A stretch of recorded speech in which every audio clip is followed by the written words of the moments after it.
नीति वचन अध्याय 2।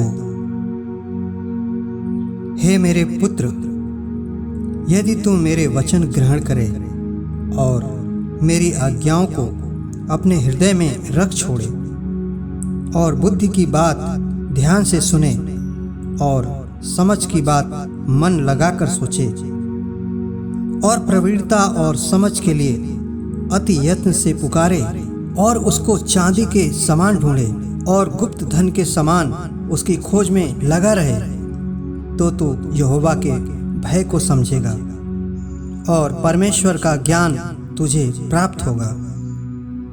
क्योंकि बुद्धि यहोवा ही देता है, ज्ञान और समझ की बातें उसी के मुंह से निकलती हैं। वह सीधे लोगों के लिए खरी बुद्धि रख छोड़ता है, जो खराई से चलते हैं उनके लिए वह ढाल ठहरता है। वह न्याय के पथों की देखभाल करता और अपने भक्तों के मार्ग की रक्षा करता है। तब तू धर्म और न्याय और निष्पक्षता को अर्थात सब भली भली चाल को समझ सकेगा, क्योंकि बुद्धि तो तेरे हृदय में प्रवेश करेगी और ज्ञान तुझे सुख देने वाला लगेगा।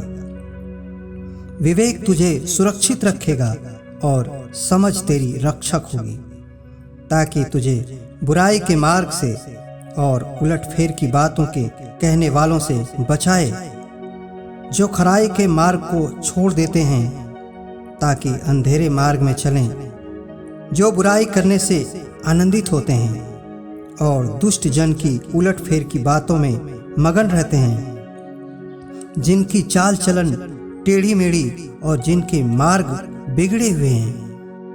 तब तू पराई स्त्री से भी बचेगा, जो चिकनी चुपड़ी बातें बोलती है और अपनी जवानी के साथी को छोड़ देती और जो अपने परमेश्वर की वाचा को भूल जाती है। उसका घर मृत्यु की ढलान पर है और उसकी डगरें मरे हुओं के बीच पहुंचाती हैं। जो उसके पास जाते हैं उनमें से कोई भी लौट कर नहीं आता और न वे जीवन का मार्ग पाते हैं।